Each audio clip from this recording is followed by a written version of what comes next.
우리에게 주시는 하나님의 말씀은 야고보서 4장 13절에서 17절까지의 말씀입니다.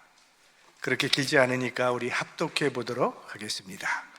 들으라, 너희 중에 말하기를 오늘이나 내일이나 우리가 아무 도시에 가서 거기서 1년을 유하며 장사하여 일을 보리라 하는 자들아, 내일 일을 너희가 알지 못하는도다. 너희 생명이 무엇이뇨?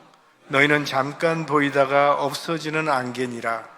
너희가 도리어 말하기를 주의 뜻이면 우리가 살기도 하고 이것저것을 하리라 할 것이거늘, 이제 너희가 허탄한 자랑을 자랑하니 이러한 자랑은 다 악한 것이라. 이러므로 사람이 선을 행할 줄 알고도 행치 아니하면 죄니라. 아멘. 오늘 말씀의 제목을 허탄한 자랑이라고 잡아보았습니다. 이 허탄한 자랑이라고 하는 이 단어가 우리 16절 말씀에 나오고 있습니다. 제가 다시 한번 읽어드리겠습니다. 이제 너희가 허탄한 자랑을 자랑하니 이러한 자랑은 다 악한 것이라. 허탄한 자랑이란 한마디로 세상적인 자랑을 말하는 거죠. 이런 것들이 이제 허탄한 자랑이라고 말할 수 있습니다. 먼저 과거에 가지고 있었던 것에 대한 자랑. 왕년회라는 단어를 많이 쓰시는 분들이 있지 않습니까? 내가 이래봬도 왕년회. 왕년은 왕년일 뿐, 지나가 버린 것들은 이 얘기해봐야 아무 도움이 안 됩니다. 부질없는 허세일 뿐입니다. 그래서 이게 허탄한 자랑이지요. 또 현재 내가 가지고 있는 것에 대한 자랑, 한마디로 이생의 자랑을 말하는 거죠. 우리 요한일서 2장 16절 같이 보겠습니다. 이는 세상에 있는 모든 것이 육신의 정욕과 안목의 정욕과 이생의 자랑이니 다 아버지께로 쫓아온 것이 아니요 세상으로 쫓아온 것이라. 난 지금 건강해, 난 젊어, 소유가 넉넉해, 지식이 있고 실력 있고 학벌 좋고 세상에서 힘이 될 만한 것들을 자랑할 수가 있는데, 그것도 허탈한 자랑입니다. 왜? 언제 없어질지 모르기 때문에. 사고 한번 나면요, 그날로 끝나는 거예요. 또 앞으로의 일에 대한 자랑, 내 앞으로 5년 후에는 이러한 목표를 반드시 내가 달성할 것이다. 이것 또한 허탄한 자랑입니다. 왜? 미래는 아무도 모르는 불확실한 세계이기 때문이죠. 우린 사실 한 치 앞을 모르고 살아가는 나약한 인간들입니다. 자, 오늘 말씀은 사람이 미래를 계획하고 설계하는 것이 잘못된 것이라는 것을 말하려는 것이 아닙니다. 계획하고 미래를 설계하는 것은 바람직한 일이죠. 사람이 살아가는데 계획과 목적은 반드시 필요합니다. 문제는 오늘 본문에 자랑이라는 단어를 사용했다는 거예요. 그런 것들이 자랑으로 연결되어서는 안 된다는 겁니다. 자랑으로 연결되지 못하도록 하라는 것인데, 자랑이 뭡니까? 힘이라고 믿는 마음이죠. 내 인생을 지탱하는 힘이라고 믿고 있는 그것이 자랑입니다. 그래서 오늘 말씀은 올바른 인생관, 성서적 인생관을 오늘 야고보 사도께서 우리에게 교훈하고 있는 것이죠. 자, 우리가 인생을 논할 때 제일 먼저 취급하는 문제가 있는데, 그게 바로 생명의 문제입니다. 그래서 오늘 본문에 보면은 너희 생명이 무엇이뇨? 라는 생명의 문제를 들고 나오죠. 왜냐하면 인생관에 있어서 가장 우선되는 것이 이 생명 문제이기 때문이에요. 흔히 쓰는 말 가운데 이런 말이 있잖아요. 재산을 잃어버린 것은 조금 잃어버린 것입니다. 명예를 잃어버린 것은 많이 잃어버린 것입니다. 건강을 잃어버린 것은 다 잃어버린 것입니다. 이런 말을 하잖아요. 세상 모든 것을 다 가지고 있다 할지라도 죽으면 나와 아무 관계가 없습니다. 아무 소용이 없어진다는 거죠. 그게 바로 누가복음에 나온 어리석은 농부에 대한 우리 주님께서 주신 비유죠. 소출이 많아지니까 곡간을 개조하는 작업을 해서 큰 곡간을 짓고 그 안에 곡식을 넉넉히 쌓아둔 후에 스스로에게 말하기를 여러 해 먹을 곡식을 넉넉히 쌓아놨으니 이제 편안히 쉬고 먹고 마시고 즐거워하자. 이게 그 농부의 생각이었다는 거예요. 그랬더니 하나님께서 뭐라고 말씀하십니까? 이 어리석은 자요, 오늘 밤에 내 영혼을 도로 찾으려니 그럼 네 예비한 것이 네 것이 되겠느냐? 생명의 문제를 생각지 않고 살아가는 인생의 어리석음을 지적하는 말씀이죠. 자, 우리는 사실 가정생활, 교회생활, 직장생활, 또 사업관계로 굉장히 바쁘게 살아가고 있는데, 그러다가도 죽고 사는 문제가 내게 왔을 때는요, 그 모든 것들이 다 뒤로 미뤄지게 됩니다.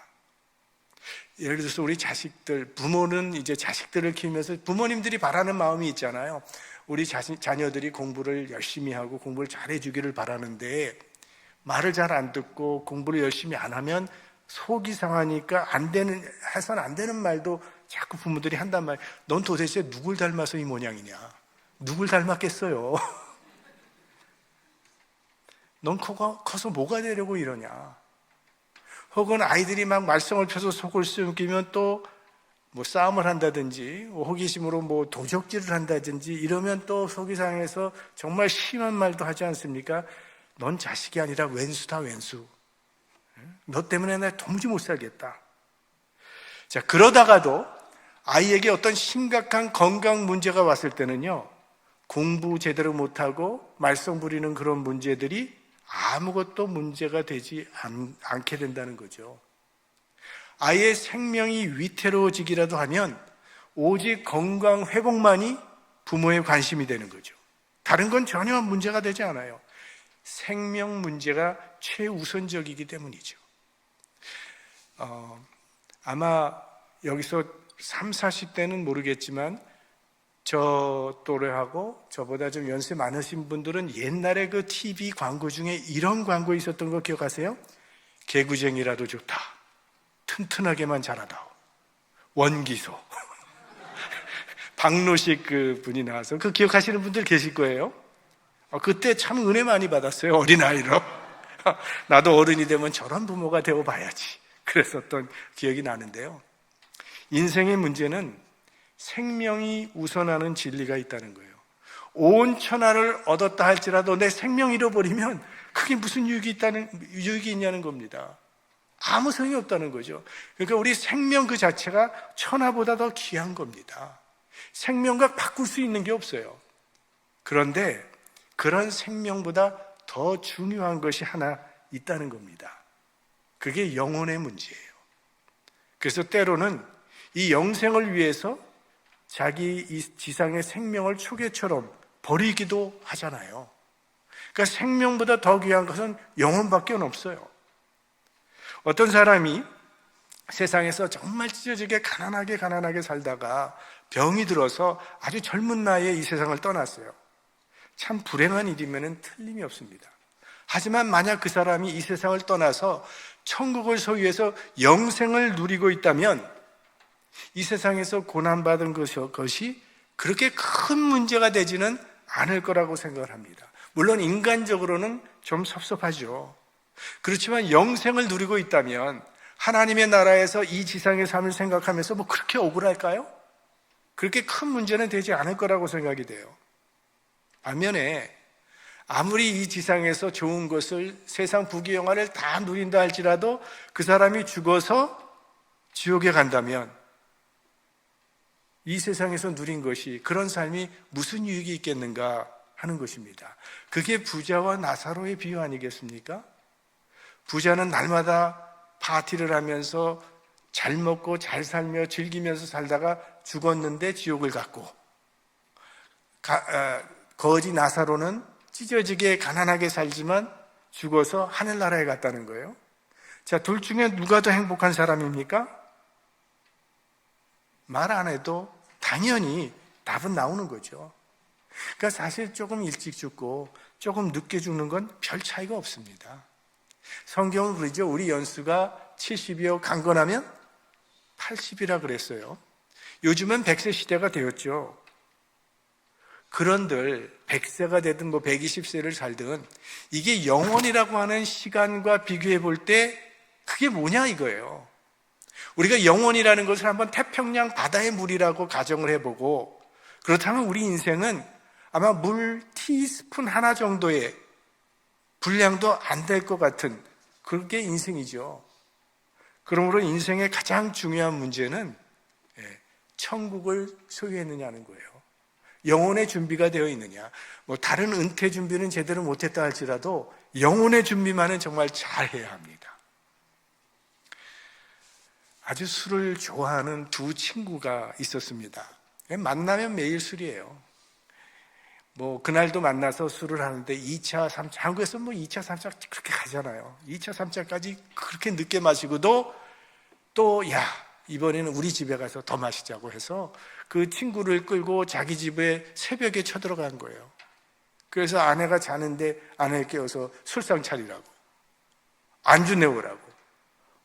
큰 소리를 떵떵 치는데 친구는 마음이 조마조마한 거예요. 저러다가 부부싸움 나고 쫓겨나는 거 아닐까.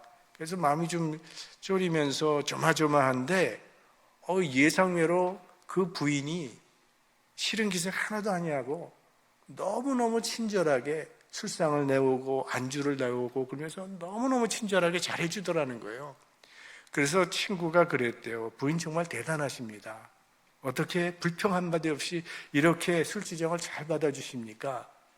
했더니 그 부인이 뭐라고 얘기를 하냐 하면, 저는 예수를 믿습니다. 조금 고생을 해도 저는 죽어서 천국 가서 행복하게 살 보장이 있어요.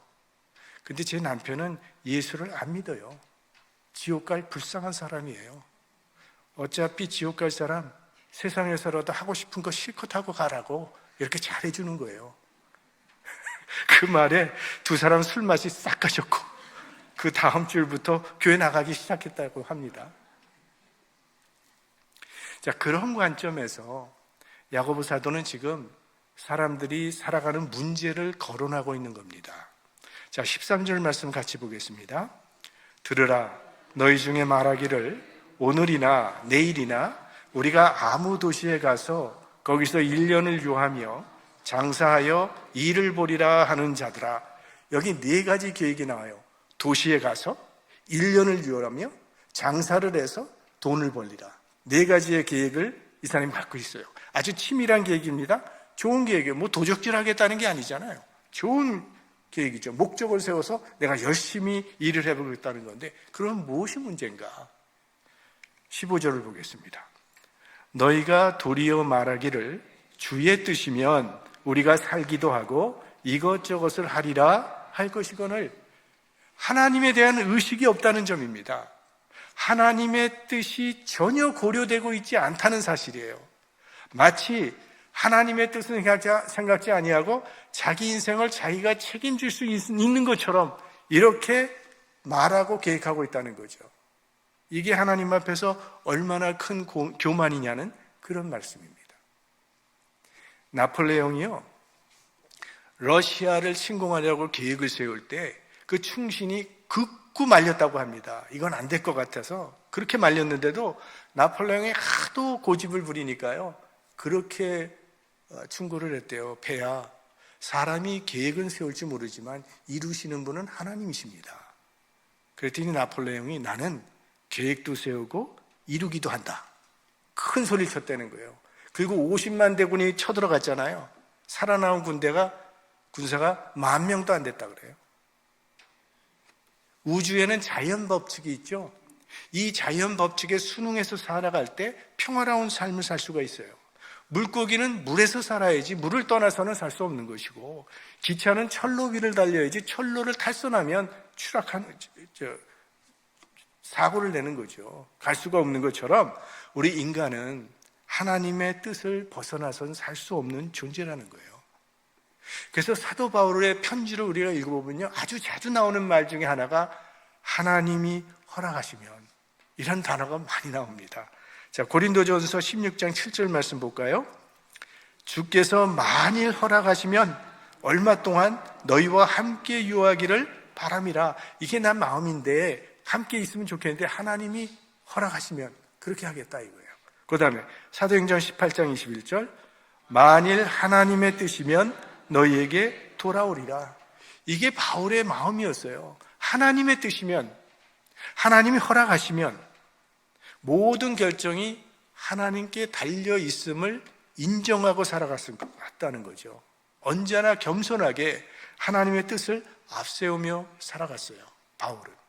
근데 우리 사람들은 내가 못 가면 내 손에 장을 지진다. 내 죽어도 갈게.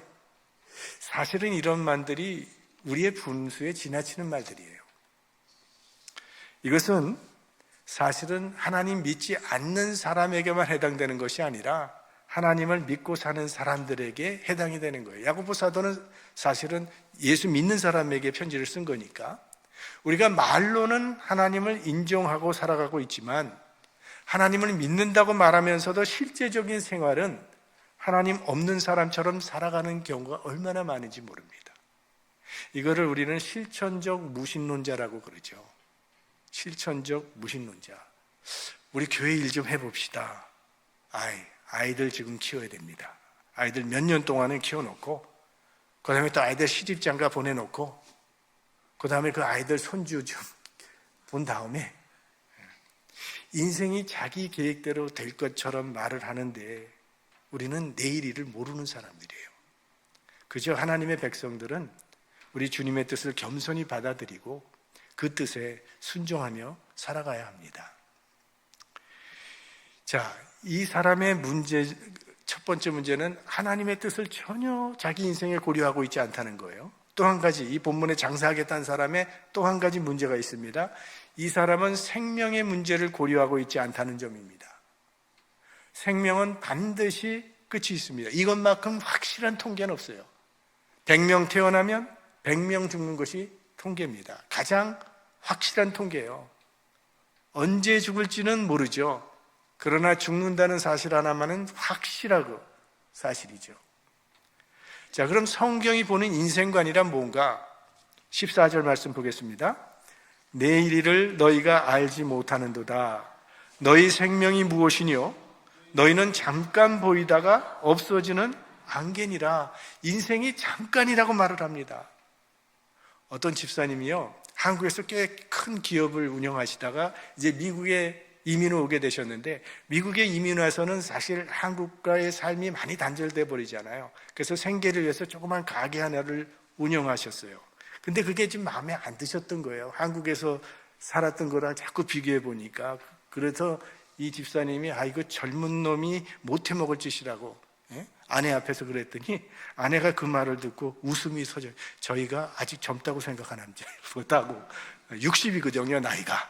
근데 이 젊은 놈이 못할 짓이라고 그런 말을 한 게 아내에게는 아주 웃음으로 다가왔어요. 제가 뉴욕에서 목회할 때는요, 제 사무실에 제가 대학 시절에 요세미티 공원을 갔다가 찍은 그 사진이 하나 있었어요. 그래서 크게 해가지고 제 사무실에 딱 걸어놨는데 그 사진을 보고 교인들이 이게 누구냐고 자꾸 묻는 거예요. 전 처음엔 그게 농담인 줄 알았어요. 근데 보는 사람들마다 다 그런 말을 하고 신기하게 쳐다보니까 마음이 좀 잡잡하더라고요. 그래서 없애버렸어요, 그 다음부터. 여러분은 얼마 전에 어린 소년 하나가 길거리에서 동네 친구들과 함께 공을 차고 놀았습니다. 또 한 소녀가 친구들과 함께 소꿉장난을 하며 놀고 있었어요. 누구 이야기입니까, 이게? 우리 부모님들의 이야기고 우리의 이야기예요. 너희는 잠깐 보이다가 없어지는 안개니라. 정말 여러분, 인생이 지긋지긋하게 안 간다고 생각하시는 분 계세요? 너무나 빠르게 지나가죠. 하나됨이라고 하는 표어로 2023년을 시작한 게 엊그제 같은데 벌써 11월이 됐어요. 이제 곧 12월이 오죠. 자, 그럼 이렇게 잠깐 보이다가 없어지는 인생을 어떻게 살아야 할 것인가? 한번 몇 가지로 생각을 해봅니다. 먼저는 우리는 목적이 분명한 삶을 살아가야 합니다. 우리 릭 워렌 목사님이 쓴 책이 아주 베스트셀러가 됐죠.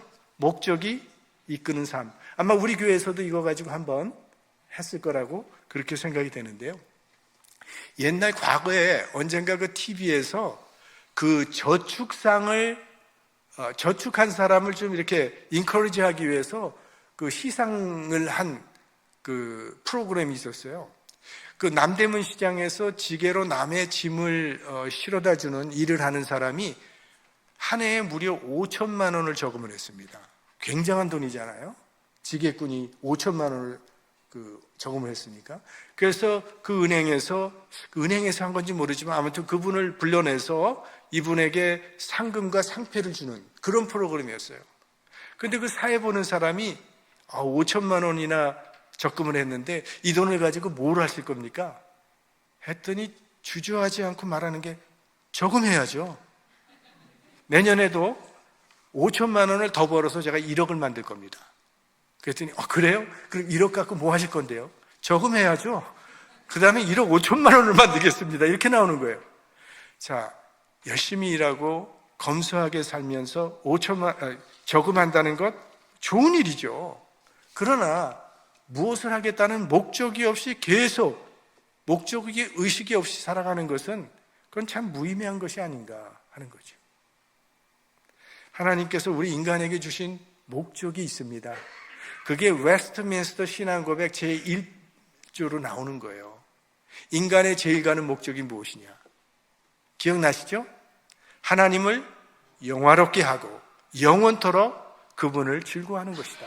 즉 하나님의 영광을 위해 살아가는 삶이라는 거예요. 그러니까 내게 가지고 있는 모든 것들, 그게 소유이든 그게 건강이든 그게 지식이든 이 모든 것들이 하나님의 영광을 위해 쓰여질 때 비로소 우리 인생은 가치와 의미가 생기는 것이고 기쁨과 보람을 느끼게 된다는 거예요. 왜?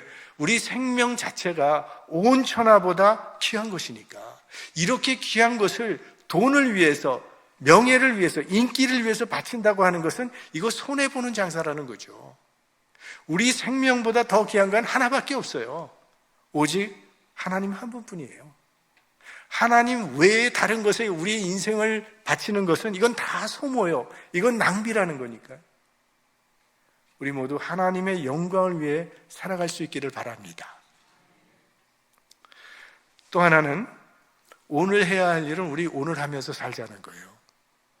우리는 해야 할 일을 내일로 미루는 경우가 참 많은데 그 이유는 내일도 있고 모레도 있을 것이라는 그런 생각 때문입니다. 그러나 그것은 아무도 알지 못하는 불확실한 거죠. 우리 캘리포니아에는 새벽이나 아침이 되면 안개가 참 많이 껴요. 근데 그 안개가 얼마 후면 다 보이다가 사라져버리고 있지 않아요. 안개 같은 인생을 살아가는 사람들이 내일로 미룰 수 있는 시간적인 여유가 없다는 겁니다. 우리는 단지 그날 주어진 일을 그날 충성할 따름이죠. 하루하루를 마지막 날처럼 살고 또 새날을 받아서 하루를 새날로 받아 살아가는 거죠. 잠언 27장 1절 말씀 보겠습니다. 너는 내일 일을 자랑하지 말라. 하루 동안에 무슨 일이 날는지 네가 알 수 없음이니라.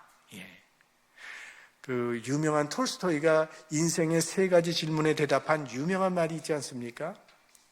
일생의 가장 중요한 때는 언제입니까? 지금입니다.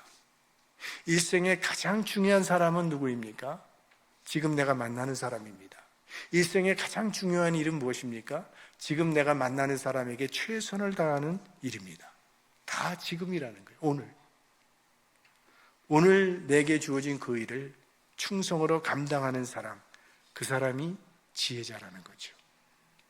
하나님의 일도 좀 여유가 생기면 차차 내년에 하지 그러지 말라는 거예요. 그저 오늘 내게 주어진 그 사명에 충성하는 삶을 살아가라는 그런 말씀이죠. 마지막으로 선을 행하며 살아가는 겁니다. 우리 17절 말씀 보겠습니다. 이러므로 사람이 선을 행할 줄 알고도 행치 아니하면 죄니라. 우리 인생이 짧지만 짧기 때문에 참 소중한 것이죠. 어떻게 이 소중한 인생을 가치 있게 살아갈 수 있을까? 야고보 사도는요, 선한 일을 행하며 살아가라고 말합니다. 선이 뭐예요? 하나님의 뜻을 따라 행하는 것을 성경에서는 선이라고 말을 합니다. 하나님의 뜻을 따라 살아가는 것, 행하는 것. 지금 우리는 하나님을 믿는 사람들이에요. 그래서 이렇게 귀한 수요일 저녁 시간에도 나와서 우리가 하나님의 말씀을 상고하고 있는데, 우리가 하나님을 섬기기 위해서 우리 인생에는 여러 가지 우여곡절을 겪었고 고통도 있었고 시련도 있었을 겁니다. 그런데 만약 우리가 예수 믿지 않고 그저 지난날에 내가 세상 모든 향락을 다 누리면서 살아왔다면 지금 나는 내 인생을 어떻게 생각하고 있을까요? 내가 그 과거를 생각하면서 그렇게 살아온 나를 나는 자랑스럽게 생각할 수 있을까요? 힘들더라도 하나님의 뜻을 따라 선한 일을 행하면서 여기까지 믿음의 경주를 달려온 것을 훨씬 더 우리 마음에 위로가 되고 좋은 마음이 들지 않겠습니까? 그렇다면 앞으로도 마찬가지가 될 겁니다. 인삼, 산삼, 좋은 거 다 먹어도 인생은 어쩔 수 없이 쇠하게 되어 있어요. 그러나 절대로 남는 것이 있습니다. 선한 일을 한 것은 남습니다. 소자에게 냉수 한 그릇 준 것도 결단코 상을 잃지 않으리라 말씀하셨어요.